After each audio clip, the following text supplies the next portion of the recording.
موجود ہیں. آپ دیکھیں یہ سورہ یوسف قرآن مجید کا 12واں پارہ ہے. 12ویں پارے میں سورہ یوسف موجود ہے. اس کی یہ آیت موجود ہے. کیا ہے کہ فَلَمَّا رَأَيْنَهُ أَكْبَرْنَاهُ وَقَطَّعْنَا أَيْدِيَهُنَّ وَقُلْنَا حَاشَا لِلَّهِ مَا هَذَا بَشَرٌ. یہ آیت موجود ہے.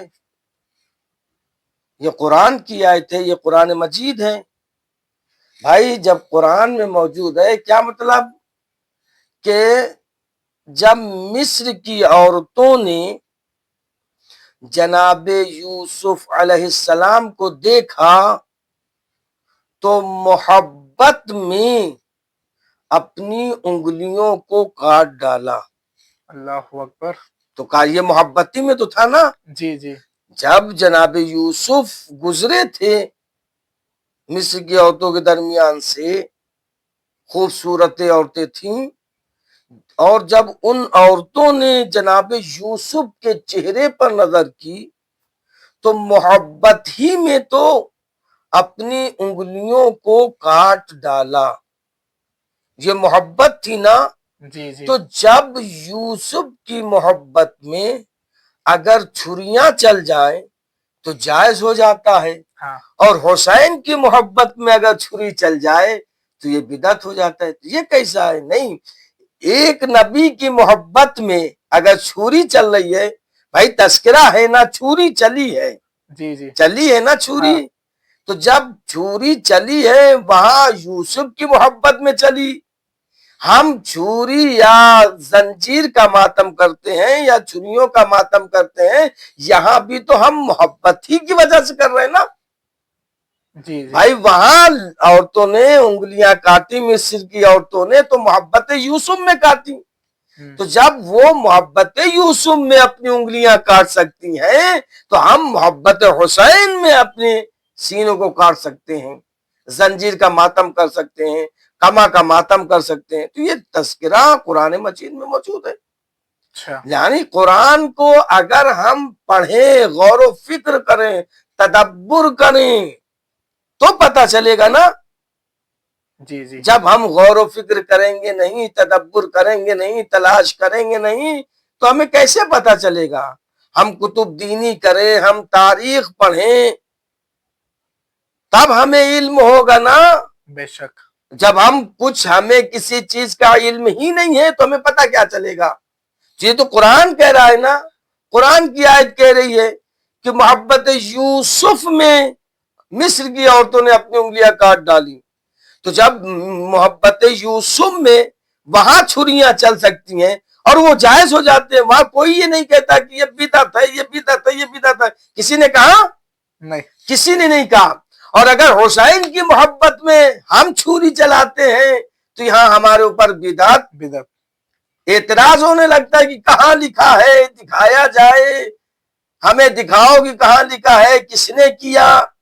تو قرآن کھول کر پڑھیے، قرآن میں ڈھونڈیے، قرآن میں غور و فکر کریے. ہر چیز قرآن میں موجود ہے. کیونکہ قرآن کہہ رہا ہے ولا رت، میں نے پچھلی گفتگو میں یہ کہا تھا نا کہ قرآن کہہ رہا ہے ولا رطبن ولا یابسن الا فی کتاب مبین. تو قرآن میں ہر خشک و تر موجود ہے. ہر چیز کا علم قرآن میں ہے.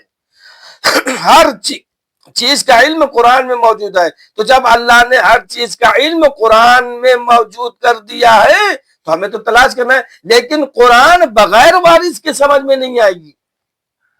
کیسے؟ اب بھائی قرآن کو سمجھنا ہے تو قرآن کے وارث کو سمجھنا پڑے گا. اچھا بھائی قرآن کے وارث کو اگر چھوڑ دو گے اور قرآن سمجھنا چاہو گے تو قرآن سمجھ میں نہیں آئے گا.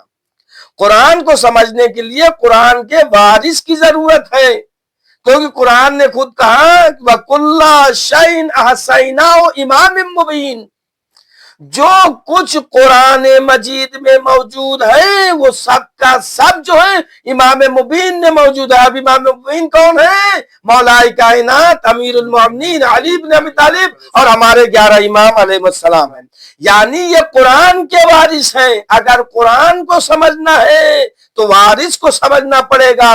اگر ہم نے وارث کو چھوڑ دیا تو یہ قرآن سمجھ میں نہیں آئے گا. اس لیے کہ یہ جو قرآن ہے آپ کے سامنے موجود ہے یہ قرآن ناطق، یہ قرآن صامت ہے. صامت مانے خاموش قرآن ہے. اور آل محمد جو ہیں 12 امام جو ہیں، پہلے امام حضرت علی سے لے کے 12 امام تک، یہ قرآن ناطق ہے، یہ بولتے ہوئے قرآن ہے. تو قرآن صامت کو سمجھنے کے لیے ہمیں قرآن ناطق کے پاس جانا ہوگا. جب ہم قرآن ناطق کے پاس پہنچیں گے تب ہمیں قرآن صامت سمجھ میں آئے گا. ماشاءاللہ ماشاءاللہ. تو ہمیں قرآن میں ہر چیز ہے.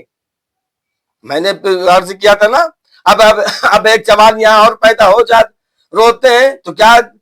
اب یہ ایک سوال اگر آپ یہاں پیدا ہو جاتا ہے کہ ہم زندہ جب وہ شہید ہے تو شہید کا ماتم نہیں ہوتا، کہتے ہیں نا کہ وہ زندہ ہے تو ماتم کیسا؟ ہم زندہ جاوید کا ماتم نہیں کرتے. تو جناب یعقوب علیہ السلام، جناب یوسف علیہ السلام جدا ہو گئے تھے نا. جی جی. کتنے سال تک؟ 40 سال تک جدا رہے. تو جناب یعقوب نبی تھے نا جی. اور جناب یعقوب کے بیٹے یوسف جدا ہوئے 40 سال تک. لیکن جناب یعقوب جانتے تھے کہ ہمارا یوسف زندہ ہے. یہی کہتے تھے نا کہ ہمارا بیٹا یوسف زندہ ہے. تو جب یعقوب کو معلوم تھا کہ وہ زندہ ہے تو پھر یعقوب علیہ السلام رو کیوں رہے تھے؟ بھائی یوسف زندہ ہے. آج یہ سوال ہوتا ہے کہ ہم زندہ ہے تو پھر ماتم کیسا؟ سوال ہوتا ہے نا. تو جناب یعقوب علیہ السلام کو پتا تھا نا کہ ہمارا بیٹا یوسف جو ہے وہ زندہ ہے، لیکن پھر بھی جناب یعقوب علیہ السلام روتے رہے اپنے بیٹے کے غم میں، جدائی میں. اتنا روئے کہ آنکھ کی سفیدی نمودار، آنکھ کی روشنائی چلیے سفیدی نمودار ہو گئی تھی، یعنی کچھ نہیں دکھائی دے رہا تھا. تو یہ محبت ہی میں تو رو رہے تھے جناب یعقوب علیہ السلام یوسف کی محبت میں رو رہے تھے. اور جب پتا تھا کہ زندہ ہے پھر کیوں رو رہے تھے؟ یعنی یہ سوال بالکل غلط ہے کہ جو کہتے ہیں لوگ کہ زندہ جاوید کا ماتم نہیں کرتے. تو یعقوب تو نبی تھے، پیغمبر تھے، کیا انہیں علم نہیں تھا؟ لیکن وہ یہ جان رہے تھے کہ یوسف زندہ ہے، پھر بھی 40 سال تک روتے رہے. جی جی. پھر بھی 40 سال تک روتے رہے. تو ہم جو رو رہے ہیں جناب یعقوب روئے تو محبت میں روتے رہے. جدائی میں تو ہم بھی جو گریا کرتے ہیں، ہم بھی جو ماتم کرتے ہیں، چاہے وہ ہاتھ سے ماتم کریں، چاہے وہ سر پر ماتم کریں، چاہے وہ سینے پر ماتم کریں، چاہے وہ چھریوں سے ماتم کریں، چاہے وہ قمے سے ماتم کریں یا زنجیر سے ماتم کریں، یہ سب کا سب محبت ہے.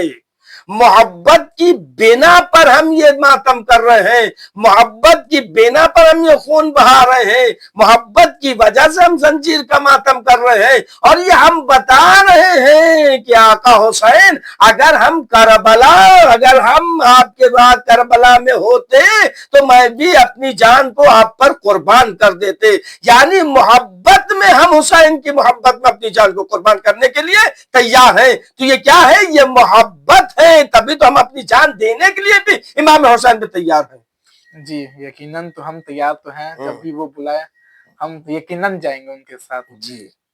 اور عزادارو، آپ یقیناً آپ کو سننے میں اور سمجھنے میں اچھا لگا ہوگا، کیونکہ ماتم قرآن میں ہے اور یقیناً مولانا صاحب نے پڑھ کر بھی آپ کو سنایا ہے. اور یقیناً قرآن میں جو آیت ہے وہ آپ کو بھی ہم دکھائیں گے ویڈیو کے تحت میں. اور یقیناً آپ ویڈیو کے دیکھ کے سمجھیں کہ ماتم بدعت نہیں ہے اور بلکہ وہ سنت پیغمبر ہے. ائمہ نے ماتم کیا ہے، رسول اللہ نے ماتم کیا ہے، نبیوں نے ماتم کیا ہے، جناب نوح نے، جناب آدم علیہ السلام نے، ہر نبی نے ماتم کیا ہے. جی ہر نبی نے ماتم کیا ہے. اور ہم ماتم کرتے ہیں تو امام حسین کا ہم ان کا چاہنے والے ہیں، اس لیے ہم ماتم کرتے ہیں. محبت ہے، محبت کی بنا پر ہم ماتم کرتے ہیں. چاہے وہ زنجیر کا ماتم ہو، چاہے وہ ہاتھ کا ماتم ہو چاہے چاہے وہ سینیوں کا ماتم ہو. جی بھائی محبت نا قرآن نے تو خود کہہ دیا ہے کہ جب مصر کی عورتوں نے محبت میں اپنی انگلیاں کاٹ کاٹ ڈالی, لی محبتی میں تو کاٹیں, تو جی ہم بھی محبت حسین میں کاٹ اپنے رہے ہیں سینوں کو کاٹ رہے ہیں. تو یہ بے محبت شک. ہے, محبت کی وجہ سے ہم ماتم کرتے ہیں. اور آج کا یہ ویڈیو ایسا تھا کہ آپ لوگ جو دیکھ رہے ہو اس دیکھنے میں کیا آپ کو کچھ سمجھ میں آئے گا, جو شیعہ حضرات ماتم کیوں کرتے ہیں, کہ خونی ماتم کیوں کرتے ہیں, یہ محرم میں روتے ہیں. آپ کا یہ ویڈیو دیکھ کے آپ کو سب چیز سمجھ میں آئے گا کہ شیعہ ماتم کیوں کرتے ہیں, کس لیے کرتے ہیں. کیونکہ امام حسین شہید ہوئے تھے, اسی کے لیے یاد میں کرتے ہیں اور ان کے یاد میں خونی ماتم کرتے ہیں. امام حسین کی ہی یاد میں ہم ماتم کرتے ہیں, گریہ بہاتے ہیں. غم کا مہینہ ہے, امام حسین علیہ السلام شہید ہوئے ہیں اور انہی کے غم میں ہم آنسو بہاتے ہیں, ہم مجلس کرتے ہیں, ہم فرش ادا بچھاتے ہیں, ہم گریہ کرتے ہیں حسین کی شہادت پہ, اس لیے کہ کربلا کے میدان میں جوان بھی تھے, بوڑھے بھی تھے, بچے بھی تھے, سب شہید ہوئے. اور 3 دن کے بھوک اور پیاس میں امام حسین علیہ السلام نے قربانی دی ہے. 3 دن یعنی 7ویں محرم سے قحط آب ہو گئی تھی کہ خیمے میں ایک بوند بھی پانی نہیں تھا. حتیٰ کہ 6 مہینے کے علی اصغر بھی 3 دن کے بھوکے پیاسے تھے. ماں کا دودھ خشک ہو گیا تھا, یعنی سوکھ گیا تھا. اچھا خشک مانے سوکھ جانا. تو علی اصغر بھی 3 دن کے بھوکے پیاسے تھے. تو ان کی یاد میں جب ہم فرش ادا بچھاتے ہیں, ہم مجلس کرتے ہیں, ہم ماتم کرتے ہیں, ان کی یاد میں, محبت میں. سید الشہداء امام حسین علیہ السلام. السلام علیکم. آزادار, یقین کرتا ہوں کہ آپ سب کو